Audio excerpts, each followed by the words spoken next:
Magandang umaga po sa inyong lahat, lalong-lalo na po sa iyo ma'am. Ako nga po pala si Anissa A. Dalandas. So ngayon araw ay kasalukuyang mag-uulat ang ikalimang grupo. Ang aming paksa ay tungkol sa panitikang hingil sa sitwasyon ng mga pangkat minorya. Ang kahulugan ng pangkat minorya. Ang katutubong mamayan ng Pilipinas ang nagpapanatili ng kultura at pakikinlanlan ng bansa. Ang pambansang minorya ay marginalisadong grupo sa ekonomiya, politika at panlipunan sa Pilipinas. Binubuo nila ang 15 hanggang 20% ng populasyon ng bansa. Ito ay tumutukoy sa maliit na bahagi ng populasyon na kadalasan ay nakakaranas ng diskriminasyon at marginalisasyon. Ang katutubo o minorities ay salitang ginagamit upang ilarawan ang mga pangkat etniko na naninirahan sa isang relihiyon o lugar na sama-sama. Sila ay may koneksyon, pangkasaysayan, mga bagay na nauugnay at nabubuklod sa kanila na ipinamalas nila sa gawin ng kanilang pamumuhay. Matatagpuan sila sa iba't ibang parte ng Pilipinas at may tinatayang 14 hanggang 17 milyong indigenous people sa kabilang sa 110 grupo ng ethno-linguistic. So, ang katutubo po ay ito yung mga taong IP or indigenous people.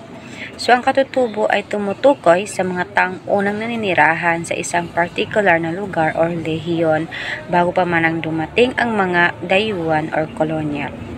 So, sila ay may sariling kultura, wika at tradisyon na nabuo sa loob ng mahabang panahon. So, ang katutubo ay sila ang mga unang nanirahan at nagkaroon ng malalim na koneksyon sa kanilang lupain.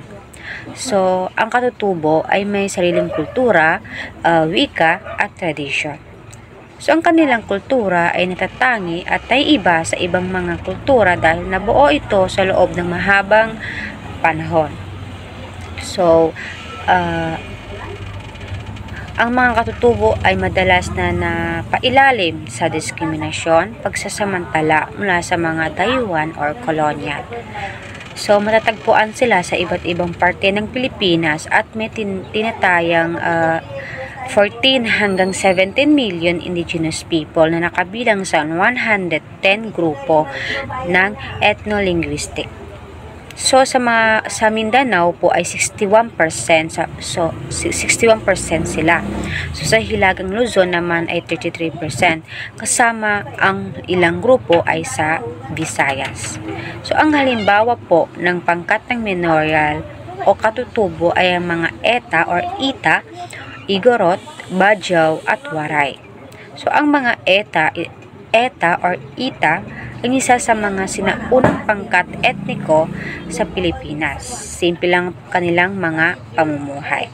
So, ang mga Igorot naman na matatagpuan sa relihiyon ng Cordillera. So, sila ang nagpakilala sa Pilipinas dahil sa paglikha nila ng Banwe Rice Terrace na kabilang sa mga UNESCO World Heritage Sites. So, ang panitikang o akdang ito ay nakafocus sa mga katutubo or minoryang walang boses at hindi pinapakinggan. So, ang mga katutubong hindi nabibigyan ng sapat na pagkilala sa ibang mga tao sa lipunan at mga katutubo na hindi nabibigyan ng pantay na pagtrato at karapatan na nararapat nilang makuha. So, ang akda ay tungkol sa mga iba't ibang kultura at mga palatandaan ng ating kasaysayan na nagbigay sa daan para mahubog kung ano ang mayroon tayo ngayon. So, ito rin ay nagbigay ng daan para mabigyan ng kaalaman ang mga iba't ibang tao sa lipunan tungkol sa ating mga kababayang katutubo na hindi nabibigyan ng tamang pansin. Nagsisilbi rin itong paalala na ang ating bayan ay hindi lamang para sa mga taong nasa kabihasnan, kundi pati na rin ito sa lahat or minorya ka man or hindi. Kabilang na ang mga mansaka ng Compostelang Valley, mangyan ng Mindoro, lumad ng Mindanao, mga eta ng Sierra Madre at taot bato ng Palawan sa maraming uri ng katutubong etniko o minorya sa ating bansa na sa bilang ng mga pangkat na hindi nakakatanggap ng karapatang pagkakakilanlan, hindi maikala ang ambag ng mga katutubo sa ating kultura at tradisyon. Sa kasalukuyan, ang isang pandaigdigang konsepto ng pangkat ng minorya na tinatanggap ng mga dalubhasa sa larangan ay hindi natukoy. Para kay Louis Wirth, isang sociologist mula sa USA at isang member ng Chicago School of Sociology, ang mga minority grupo ay bahagi ng diskriminasyon at malalaking lipunan. Ayon kay Wirth, ang mga pangkat minorya ay yaog ginagamot ng iba't at hindi pantay dahil sa kanilang pagkakaiba sa kultura o pisikal, na bumubuo ng sama-samang diskriminasyon sa kanila. Iyon ang dahilan kung bakit napansin ng ang mga pangkat ng minorya araw-araw ay nakaharap sa isang hindi kanais-nais na katotohanan ng diskriminasyon sa personal at sa lugar ng trabaho. So, kahulugan ng pangkat minorya. Ang kahulugan ng pangkat minorya ay binabanggit dito ang mga halimbawa ng mga katutubong pangkat sa Pilipinas tulad ng mansaka, mangyan, lumad at eta. So, mansaka ng Compostelang Valley. So, ang mansaka ay isa sa pangkat linguistiko na naninirahan sa Compostelang Valley. So, nakilala rin bilang Davao de Oro. So, sa relihiyong ng Davao sa Mindanao, ang pangalang mansaka ay nagmula sa mga salitang man na nangangahulugang una at saka naman ang nangangahulugang umakyat, na nagpapahiwatig na sila ang unang mga tao na umakyat sa mga bundok o umakyat sa ilog. So, ang mga mansaka ay kilala sa kanilang mga tradisyon ng sining, musika, at panitikan. Pati na rin ang kanilang mga kasanayan sa pangangaso at pangangalap. Next is mangyan ng Mindoro. So, ang mangyan ay isang pangkalahatang termino para sa 8 pangkat etnolinguistiko na naninirahan sa kabundukan ng Mindoro. So, ang ilang pangkat ng Mindoro ay Iraya, Alangan, Tadyawan, Taod-Buid, Bangon, Buhid, Hanuno, at Ratangnon. So, ang mga mangyan ay kilala sa kanilang natatanging kultura bilang ang kanilang mga tradisyon ng sining, musika, at panitika din. So, ang bawat pangkat ay may sariling wika at kaugalian. So, next is lumad ng Mindanao. So, ang lumad ay isang pangkalahatang termino para sa mga katutubo pangkat ng Mindanao. So, ang salitang lumad ay nangangahulugang katutubo sa Cebuano. So, ang mga lumad ay mayaman sa iba't ibang kultura at tradisyon. So, ang ilang mga pangkat ng lumad sa Mindanao ay ang Bagobo, Blaan, Bukidnon, Igaonon, Blaan, Kalagan, Mamanwa, Mandaya, Manobo, Mansaka, Subanon, Tagakaulo, Talaandig, Tiruray at Tibuli. So, next is eta ng Sierra Madre. Ang eta ay isa sa pangkat etniko na naninirahan sa Sierra Madre, ang pinakamahabang hanay na bundok sa Pilipinas. Ang mga eta ay kilala sa kanilang mga tradisyon na pamumuhay sa kagubatan at kanilang mga kasanayan sa pangangaso at pangangalap din. So, next is Taot Bato ng Palawan. So, ang Taot Bato o Batak ay isang pangkat etniko na naninirahan sa Palawan. Ng mga Taot Bato ay kilala sa kanilang mga kasanayan na pagmimina at paghahabi. So, ang mga pangkat na ito ay hindi laging nakakatanggap ng nararapat na pagkikilala at madalas na nakakaranas ng diskriminasyon. Mahalaga ang kanilang ambag sa kultura at tradisyon ng bansa. Uri ng pangkat minorya sa Pilipinas. Unang uri ng pangkat minorya sa Pilipinas ay ang etnikong minorya. Ang etnikong minorya ay isang pangkat ng etniko na naninirahan sa isang relihiyo o lugar na sama-sama.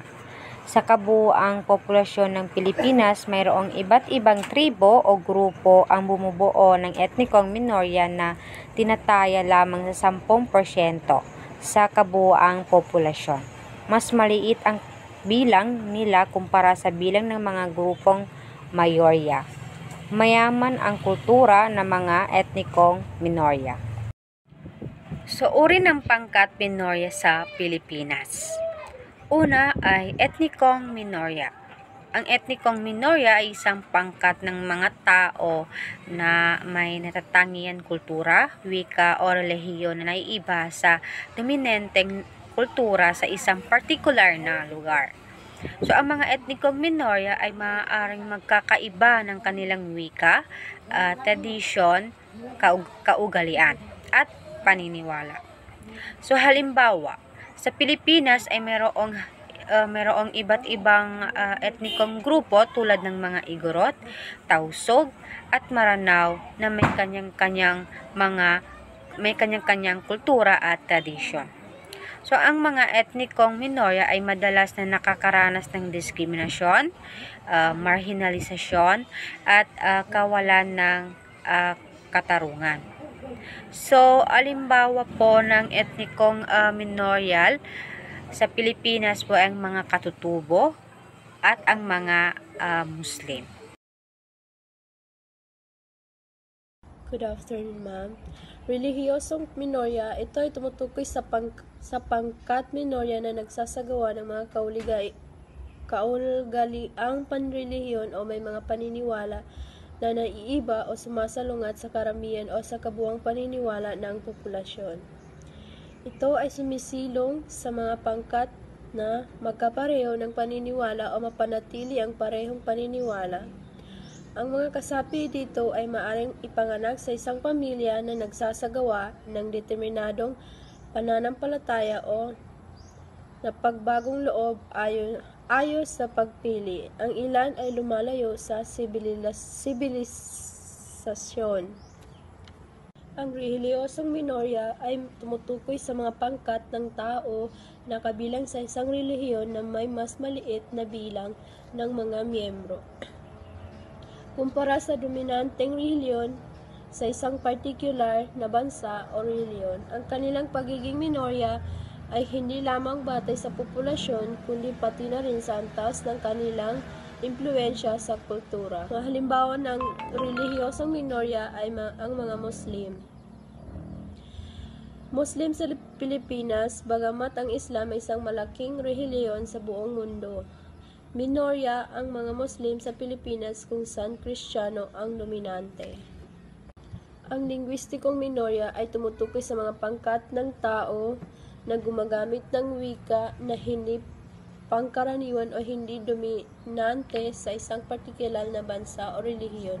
Sila ay maaaring magkaroon ng natatanging wika, dialekto o paraan ng pagsasalita na naiiba sa opisyal o karamihan ginagamit na wika sa kanilang lugar. Halimbawa nito ay mga tagapagsalita ng Kinaray. Kinaray sa Pilipinas, isang wikang Bisaya na ginagamit ng minorya sa Panay Islands. Number 3, lingwistiko na minorya. Ang lingwistiko na minorya ay isang grupo na nagpapanatili ng kanilang sariling wika sa kabila ng pagpilit na maging bahagi sa isang pangingibabaw na populasyon na may isang wika na naiba sa kanilang sariling wika. Maraming mga katutubong wika ang nawawala dahil sa mga labanan sa digmaan, teknolohiya at paglipat na humahantong sa mas kaunting mga grupo na nagpapanatili ng kanilang orihinal na wika. Ang lingwistikong minorya ay tumutukoy sa mga pangkat ng tao na gumagamit ng wika na hindi pangkaraniwan o hindi dominante sa isang partikular na bansa o relihiyon. Sila ay maaaring magkaroon ng natatanging wika, dialekto o paraan ng pagsasalita na naiiba sa opisyal o karamihan ginagamit na wika sa kanilang lugar. Halimbawa nito ay mga tagapagsalita ng Kinaray. Kinaray sa Pilipinas, isang wikang Bisaya na ginagamit ng minorya sa Panay Islands. Assalamualaikum at magandang gabi po sa iyo, ma'am. Ako nga po pala si Lamrayda Adil Salilagya. Ako po ay nagmula sa ABPD2C at ako po ay ika-5 grupo. Sa gabi na ito, ang aking pong tatalakayin ay patungkol sa pambansang minorya at halimbawa ng mga pangkat minorya sa Pilipinas. Una, pambansang minorya. Ang pambansang minorya ay naghahangad na makilala para sa kanilang pambansang budhi, lugar ng pinagmulan, at hindi para sa mga katangian tulad ng etnisidad, relihiyon o lingwistika. Sa kabila ng pagiging bahagi ng estado, hinahangad nilang mapanatili ang kanilang pagkakakilanlan at orihinal na pinagmulan at pinoprotektahan ng mga internasyonal na organisasyon. Sinasabi po dito, ang pambansang minorya ay sinasalin sa Ingles bilang national minorities sa konteksto ng Pilipinas.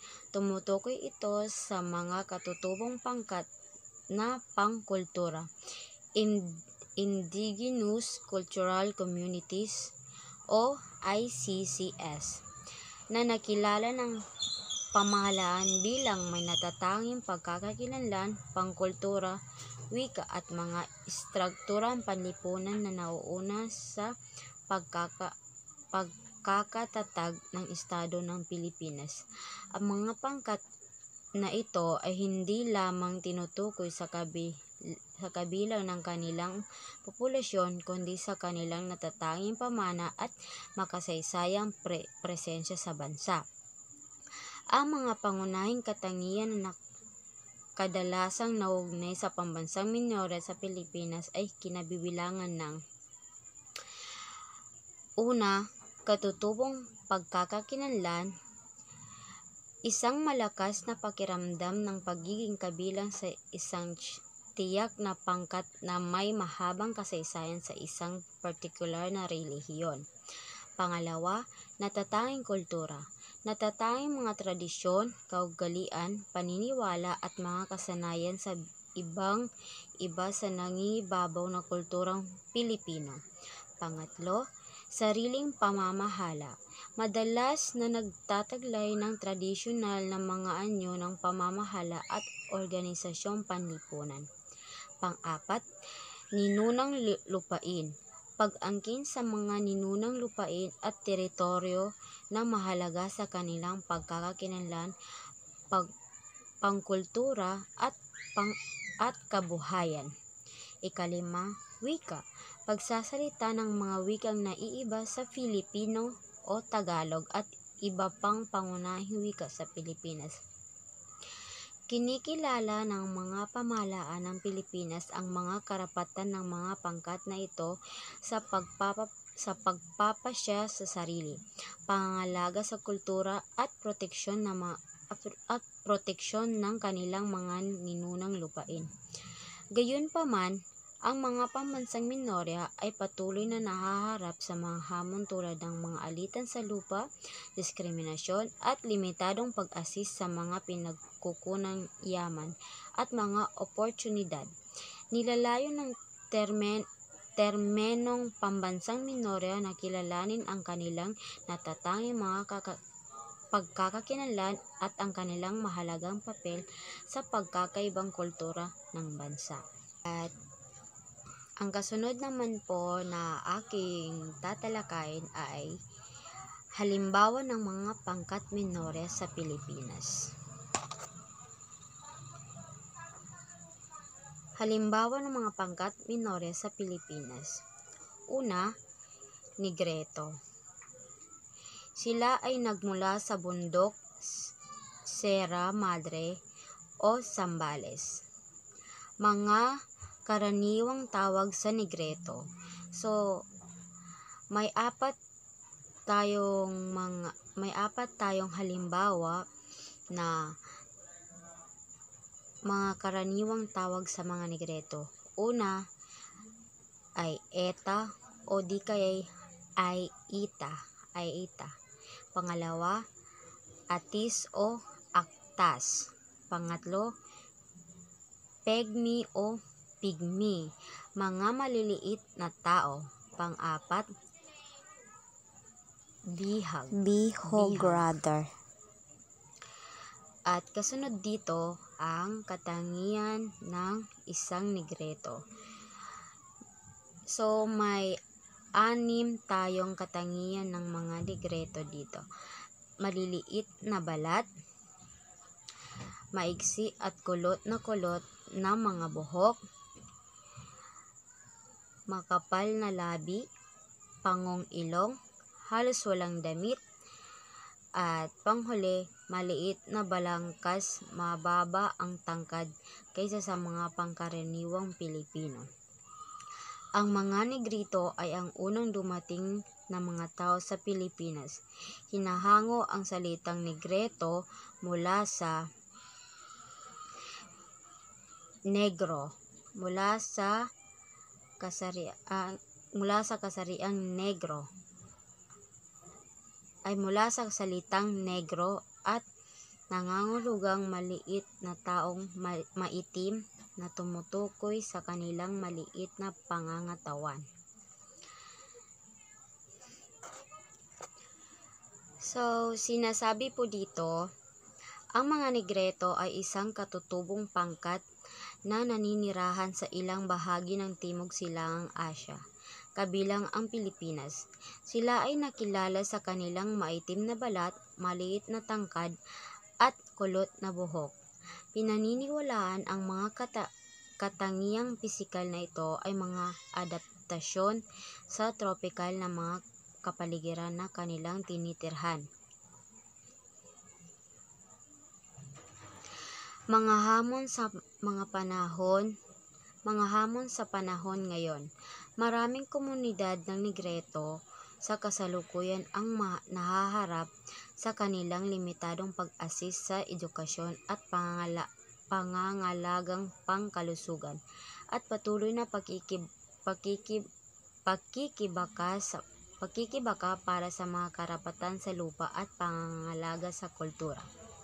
Sa madaling salita, ang mga Negreto ay hindi isang pangkat lamang, kundi isang koleksyon ng mga magkakaibang katutubong populasyon na may mahabang kasaysayan sa Timog Silangang Asya. Ang pag-unawa sa kanilang pagkakaiba-iba at mga hamon na kanilang kinakaharap ay mahalaga sa pagpapahalaga sa kanilang natatanging kultura at sa pagtiyak sa kanilang kaligtasan at kagalingan. At ito na po yung panghuli na aking tatalakayin. Ito naman ay patungkol sa Tingyan o Tigin. Lokasyon. Sila ay nagmula sa Abra, Ilocos Norte at Ilocos Sur. Ang mga Tingin o Itneg ay pangkat etniko na nagmula sa Pilipinas. Ang salitang Tingin ay nagsimula sa salitang Malay na Tengge, na ang ibig sabihin ay matataas na lupa. Ito ang salitang itinatawag ng mga Espanyol sa lahat ng mga tao o tribong nakatira sa bundok sa buong archipelago tulad ng Bohol, Basilan at Mindanao.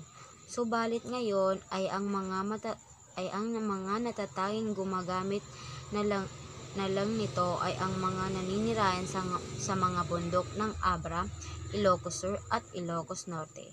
Bahay kubo sa gawa sa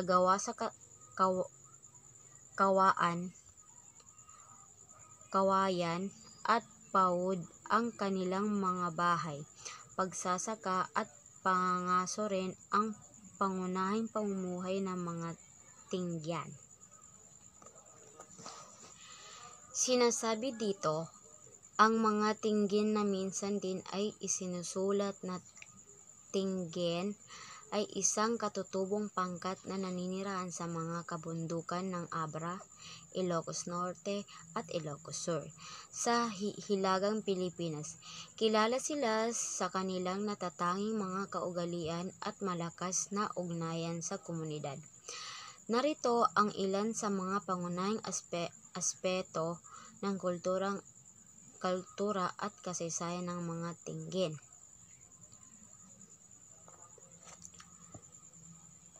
Una dito ay ang pamumuhay.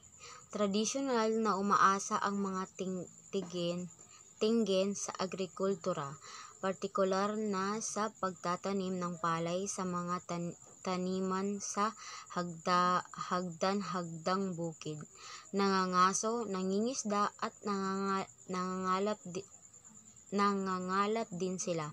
Sa ngayon, marami pa rin ang patuloy na nakikibahagi sa agrikultura na madalas na umaangkop sa mga modernong pamamaraan sa pagsasaka. Ikalawa, istruktura ng lipunan. Tradisyonal na may medyo pantay na istruktura ng lipunan ang mga Tinggen kumpara sa ibang mga pangkat sa Pilipinas.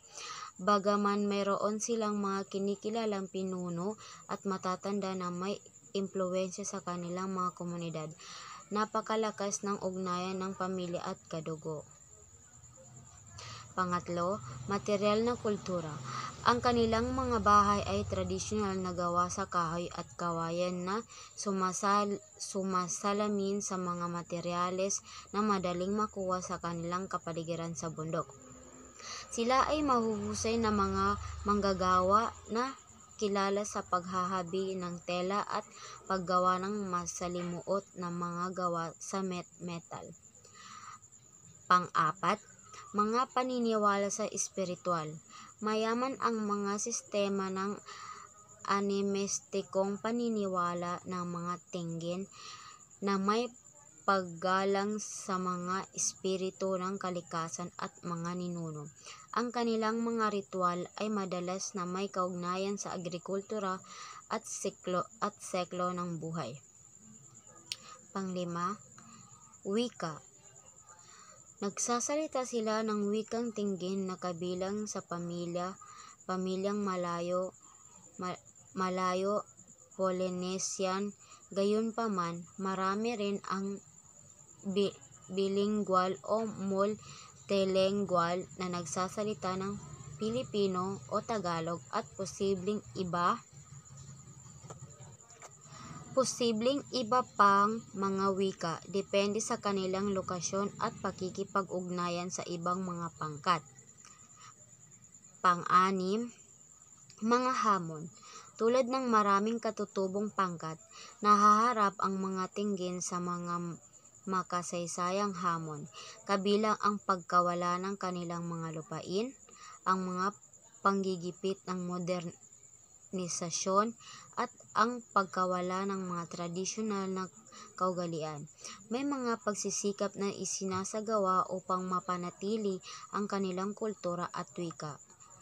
Sa buod, ang mga Tinggen ay isang kamangha-manghang halimbawa ng isang matatag na katutubong pangkat sa Pilipinas na mayaman ang pamana ng kultura na nabuo ng kanilang natatanging kapaligiran at kasaysayan, ang kanilang malakas na ugnayan sa komunidad, at ang kanilang pag-angkop sa tradisyonal at moderno pamumuhay ay patuloy na tumutukoy sa kanilang pagkakakilanlan. At hanggang dun na lamang po ang aking tinalakay. Maraming salamat po. Magandang umaga sa inyong lahat. Ako nga po pala si Edquis Maydi Torres. At ako ay kabilang sa ika-5 grupo. At ang aking tatalakayin ay tungkol sa mga halimbawa ng pangkat minorya. Mga halimbawa ng pangkat minorya sa Pilipinas. Pangatlo, Hanunuo. Lokasyon, tribong Mangyan sa Mindanao. Tinatawag na Hanuno ang isang grupo ng Mangyan. Ang mga Mangyan ay isang pangkat etniko ng mga Pilipino sa Pilipinas. Ang katawagan sa kanila na Mangyan ay may kaugnayan sa salitang Magus o Mahika. Dahil may karunungan sila tungkol sa ilang salamangka, gaya ng lumay at kulam. Naninirahan sila sa mga liblib na puok ng Mindoro. Itinuturing silang isa sa mga mahiyaing tribo. Kayumanggi ang kanilang kulay, itim ang kanilang buhok, may maamong mata at katamtaman ang tangkad. May iba't ibang tribo ng Mangyan. Ang Hanunuo ay isang pangkat etniko na naninirahan sa isla ng Mindoro sa Pilipinas. Kilala sila sa kanilang natatanging kultura at tradisyon na nagpapakita ng kanilang malalim na koneksyon sa kalikasan at sa kanilang mga ninuno. Ang mga Hanunuo ay nakatira sa mga maliit na pamayanan sa kamundukan ng Mindoro. Ang kanilang mga tahanan ay kadalasang gawa sa kawayan at nipa at matatagpuan malapit sa ilog at kagubatan. Ang kanilang wika ay tinatawag na Hanunuo Mangyan. Ang wika ay may sariling sistema ng pagsulat na kilala bilang Hanunuo script. Ang script ay isang uri ng abugida na naglalaman ng mga simbolo para sa mga patinig at katinig. Ang kanilang mga paniniwala ay nakasentro sa kalikasan ng mga espiritu at kanilang mga ninuno. Mayroon silang mga ritual at seremonya para sa iba't ibang okasyon tulad ng pag-aani, pag-aasawa at pagkakasal. Pang-apat, Igorot. Ang salitang Igorot at likha ng mga Hapon bilang tawag sa mga tribong hindi nila nakolonisa sa Luzon, Golot, Mountain Chain. Ang pinagmulan ng salitang dinagdagan ng unlaping nakatirasa. Sa unang opisyal na ulat ng census, noong dumating ang mga Amerikano, isinulat ni Dr. Barrows na kinupkop na niya ang pangalang Igorot upang itawag sa kabuuan ng mga tribong Malay sa Hilagang Luzon na may pare-parehas na pisikal na katangian. Malapit ang mga lengguwahe at may parehong grado ng kultura. Ang mga Igorot ay isang pangkat ng mga katutubong tao sa Pilipinas na nakatira sa Cordillera Administrative Region sa Hilagang Luzon. Kilala sa kanilang mga natatanging kasuotan, mga ritual at mga paniniwala. Ang mga Igorot ay binubuo ng iba't ibang mga tribo, kabilang ang mga Ifugao, Bontok, Kalinga, Apayaw, at Ibaloy.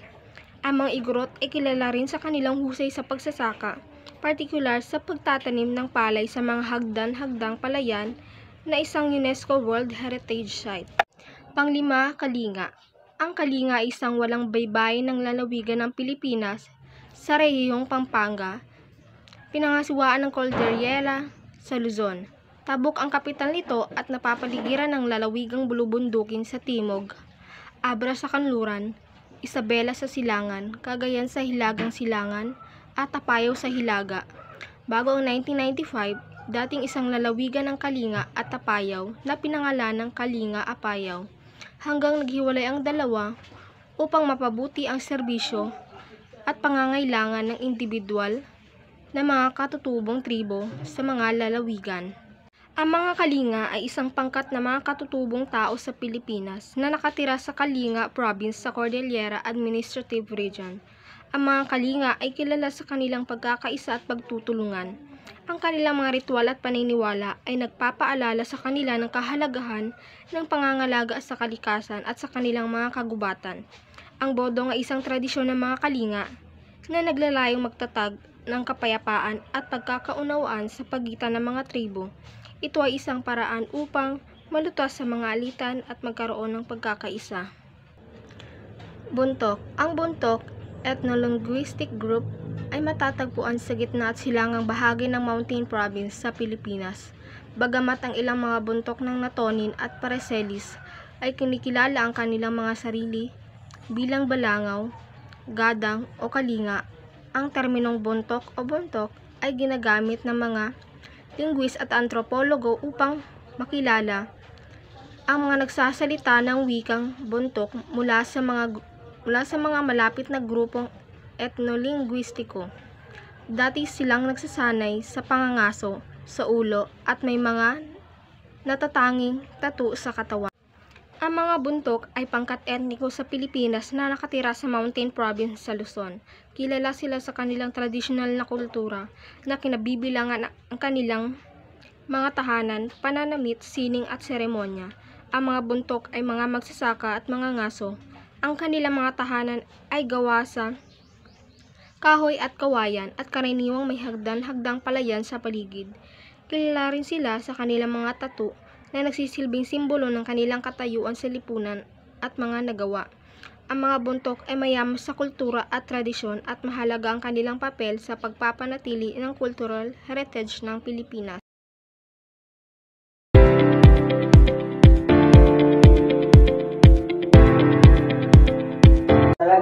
Ifugao Group ng mga Western agriculturists na sumasakop sa bulubunduking lugar ng Ilagang Luzon sa Pilipinas. Sila ay may lahing Malay at ang kanilang wika ay Austronesian, Malayong Polynesian, gayon din ang kanilang mga kapitbahay. Ngunit sila ay nakabuo ng mga kultura ng katangian na nabubukod sa kanila. Halos 17,000 sila noong 1938-39, ngunit binawasan ng World War ang kanilang populasyon sa isang bilang na 1948 na 50,000 sa huling bahagi ng ika-20 siklo. Ang kanilang populasyon ay tumaas sa umigit kumulang 1,900. Banawi rice terrorizes. Banawi rice terrorizes isang Ifugao farmer sa rice terrorizes sa Banawi, Luzon, Pilipinas. Ang kanilang mausay na sistema ng mga irigasyon na hagdang palayan. Matarik ang tabas ang mga pader ng bato na may terrace na bundok na bahaging nakasandal sa itaas ay kilala sa buong mundo at binuo gamit ang isang simpleng teknolohiya. Bilang karagdagan sa palay ng prestihiyo ng pananim, ang malalaking halaga ng kamote ay itinatanim sa gilid ng burol at bumubuo ng pangunahing pagkain ng mga mahihirap na huri. Ang mga baboy at manok ay inalagaan din pangunahin para sa maraming mga ritual o sakribisyo. Ifugao rice terrorized sa Baranake, Luzon, Philippines. Ifugao rice terrorized sa Baranake, Luzon, Philippines. Ang mga Ifugao ay nakatira sa maliit na nayon na may 5 hanggang 10 bahay na nakakalat sa mga palayan. Umagat ang mga sinaunang miyonorong Espanyol sa pagtatayo ng mga bahay ng Ifugao na natamo ng walang labagi o iba pang mga kagamitan tulad nito at sa mga pandekorasyon na ukit na napapalamuti sa magbiga at muldi ng bawat bahay. Manobo. Ang mga Manobo ay isang katutubong grupo ng mga tao sa Pilipinas, pangunahing matatagpuan sa Mindanao, particular sa lalawigan ng Agusan del Sur, Bukidnon, at iba pang bahagi ng rehiyon. Ang mga Manobo ay bahagi ng isang mas malaking grupong etnolingwistiko na kinabibilangan ng iba't ibang magkakaugnay na subgroup. Bawat isa ay may sariling dialekto, tradisyon at kaugalian. Ang kanilang wika ay tinatawag ding Manobo, ay bahagi ng mas malaking pamilya sa wikang Austronesian. Ang mga Manobo ay tradisyonal na nagsasagawa ng subsistence agriculture, pangangaso at pagtitipon, at mayroon silang mga masaganang mga kultura na kasanayan, kabilang ang mga ritual, musika at sayaw. Kilala rin sila sa kanilang dragmanship tulad ng paghabi ng paglikha ng mga masalimuot na handwoven at tela at basket, tulad ng maraming iba pang mga katutubong group sa Pilipinas. Ang mga manubo ay nahaharap sa mga hamon ng kaugnayan sa mga karapatan sa lupa, pangangalaga sa kultura at mga paggigipit sa moderno pag-unlad. Maraming mga pamayanan ng manubo ang nagsisikap at papanatili ang kanilang tradisyonal na paraan at pamumuhay habang nilalakbay ang mga komplikado ng kontemporaryong lipunan. Turay, pangkabuhayang tuyong pagtatanim ng palay, mais, kamote, tubo, kamoteng kahoy, taro at tabako, pagtitipon, pangangaso at pangingisda. Naninirahan sa mataas na lugar sa 4,000 talampas ng Timog Kanluran, Mindanao, na napapaligiran ng mga ilog at Temontaka at Trans-Track and dagat. Silibis sa kultura, napanatili ng Tiruray ang karamihan sa kanilang katutubong kultura sa kabila ng kanilang kalapitan sa dominating Maguindanao na naniniraan sa Cotabato Valley sa Silangan. Maaari silang hatiin sa tatlong pangkat: bantay sa oryentasyon, pangkabuhayan, ilog, baybayin at mas maraming bundok. Bawat isa ay may sariling dayekto. Mayroon ding espesyal na seremonya at ritual ng wika. Ang mga bahay ay karaniwang itinatayo malapit sa mga bukid sa kabundukan sapagkat na tinatawag na igis, at usaping pang-agrikultura ay pinapasayahan bantay sa isang kalendaryong lunar at isa pang bantay sa mga bituin. Mayroong malaking pakikugnayan sa Maguindanao, partikular sa tungkol sa kalakalan. Ang mga Tiruray ay napakahusay sa tracks people. Nahahabi ang mga katangi-tangiang basket na natatakpan ng mga katatanging motif. Gumagawa din sila ng mga hikaw, palawig at kwintas mula sa buok ng kabayo. Magandang araw, ako po si Rubayna Masla. Tagabili o taboli. Ang tagabili o taboli ay makikita sa mga bundok ng kanlurang bahagi ng Cotabato. Pagsasaka ang kanilang pangunahing ikinabubuhay, naghahabi rin sila ng telang abaka. Tinalak ang tawag sa kanilang yaring produkto. Ang mga kababahihang taboli ay mahilig magpalamuti ng mga alahas tulad ng kwintas, hikaw at pulseras. Tinatatuhan din nila ang kanilang mga katawan. So, ang mga tagabili or taboli ay isa sa pangkat etniko sa Pilipinas na matatagpuan sa kabundukan ng Kanlurang Cotabato sa Mindanao. Kinikilala rin sila hindi lamang sa kanilang mga tradisyon, kundi pati na rin sa kanilang natatanging kasanayan sa paghahabi at paglikha ng sining.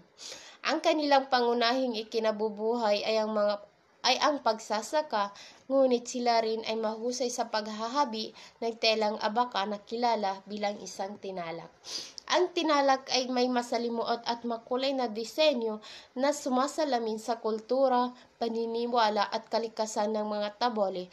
Ginagamit ang tela sa iba't ibang seremonyal at pang-araw-araw na okasyon. Ang mga kababaihan naman ay kilala sa kanilang pagmamahal sa palamuti. Karaniwan lang sa kanila ang pagsusuot ng mga kwintas gaya ng hikaw, at pulseras na gawa mula sa natural na materials. Bukod dito, bahagi ng kanilang kultura ang pagpapatato sa kanilang katawan na maaari itong sumisimbolo sa kanilang pagkatao, identidad, arangko sa lipunan. Sa kabuuan, ang mga taboli ay mayaman sa tradisyon at sining na nagbibigay kulay sa kasaysayan at kultura ng Pilipinas. Next is balaan. Nakatira ang mga balaan sa bulubunduking tumatalunton mula sa Davao del Sur hanggang sa Cotabato.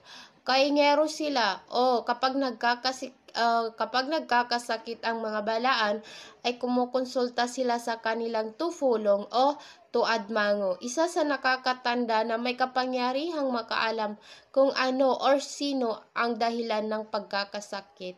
So, ang mga balaan ay isa sa mga katutubong pangkat etniko sa Mindanao, particular na naninirahan sa mga bulubundukin mula Davao del Sur hanggang Cotabato. Ang kanilang kabuhayan ay nakasentro sa kaingin, isang tradisyonal na pamamaraan ng pagsasaka kung saan sinusunog ang mga damo at halaman bago ito tamnan. Para sa kanila, ang ganitong paraan ay mas praktikal at naangkop sa kanilang bulubunduking tahanan. Sa aspect naman ng kalusugan, ang mga balaan ay may masariling pamamaraan ng paggamot na nakaugat sa kanilang kultura at paniniwala. Kapag sila ay nagkakasakit, hindi sila basta-basta kumukonsulta sa modernong medisina, sa halip lumalapit sila sa tufulong, isang marunong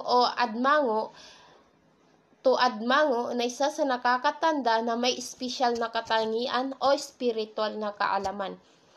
Ang mga taong ito ay may kakayang alamin ang sanhi ng sakit, kung ano ba ito, kung ano ang dulot or dulot ba ito ng isang spirito o sumpa o kasalanan na nagawa. Sunod is ang lumad. Ang lumad ay isang pangkat ng mga katutubong tao ng Katimugang Pilipinas. Ito ay salitang Cebuano na nangangahulugang katutubo. 17 pangkat na lumad sa Pilipinas. Ito ay ang Ata, Bagobo, Banwaan, Balaan, Bukidnon, Dibabawon, Higawnon, Mamanwa, Mandaya, Mangwangan, Manobo, Mansaka, Tagakaulo, Tasaday, Tabole, Tiduray at Ubo.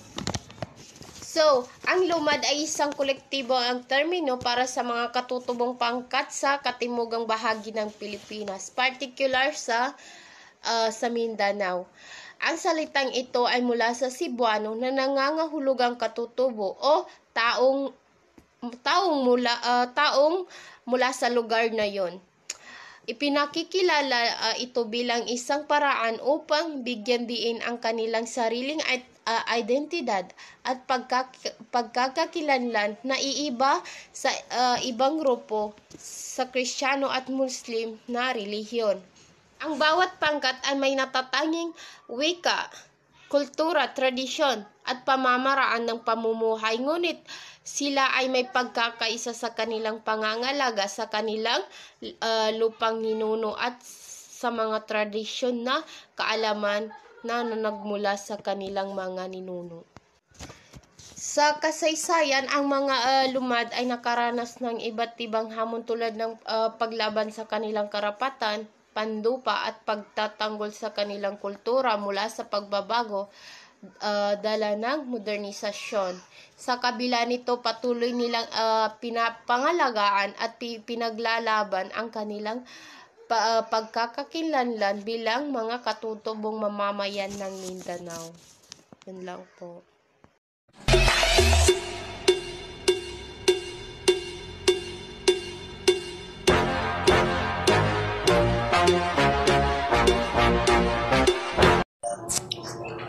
Good afternoon, ma'am. I'm Sarigan Naira from ABPD2C. At ang aking tatalakayin po ngayon ay patungkol sa mga akdang panitikan tungkol sa pangkat minorya. Ito ay tula mula kay o galing sa katutubo ni Tatay Remo Finis. Habang lahat ay hindi nakatingin, habang sa kanila ay walang pumapansin, iniisa-isa silang patahimiki. Silang pinagkaisaan ng mga magagaling, balingan ng pansin lamang kung kailangan. Hahangaan tuwing may kasiyahan sa bayan, makulay nilang kultura at kasuotan, ibinida sa mga dayuhan.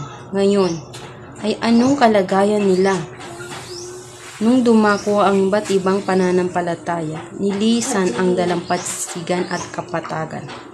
Upang tanggapin ng mga dayuhan, nakikipagkaibigan sila. Sila ba ngayon ay nasaan? Kahit pagkilala man lang sa karapatan, ay di may bigay, pilit pang pinagkakaitan. Hindi naging marahas dahil subok na mahal ang kapayapaan. Ngayon, si katutubo ay nasaan? Sino bang may gawa ng kanilang kalagayan? Mula sa kaliwa hanggang sa dulong kanan, pare-pareho silang hinahamak at di kilala, tunay na pagkakakilanlan. Hindi naman nagmamakaawa kahit ito'y kalapastangan na. Sa bawat buhay na naibubuwis ay binhing tutubo ng pag-asa. Mag-aalsa sila, magbubuklod sila. Pagdating ng araw, sisingilin isa-isa ang mga makasalanan sa mundong ibabaw. So, ang ibig sabihin po ng tulang binasa ko ay ito ay pangunahing tula ng tema na pagsasawalang bahala at pakikibaka para sa pagkilala ng mga pangkat minorya. Particular na ang mga katutubo sa loob ng isang lipunan. Ipinapahayag din nito ang mensahe ng kawalan ng katarungan na binibigyan diin kung paano sila pinabaliwala, sinasamantala at pinagkakaitan ng kanilang mga karapatan. Nagmumungkahi rin ng tula ng pag-asa para sa isang kinabukasan kung saan ang mga pangkat na ito ay makakahanap ng kanilang boses at laban para sa katarungan. At pangalawang kwento, ang mga kwentong Aita ni Kevin Samala.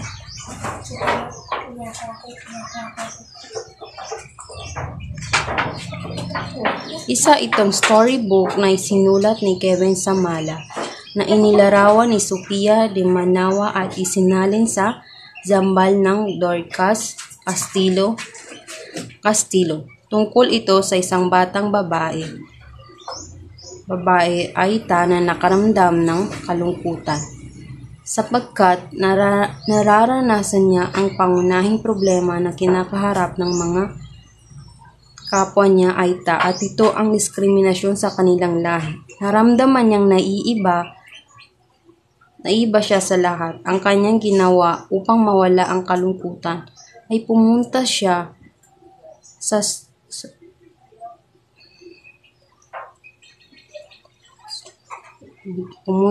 kanilang komunidad pagkatapos ng kanyang klase. Kwentuhan siya ng kanyang lolo tungkol sa storybook na ito kung paano makikita ang batang Aita at ang kanyang mga magulang.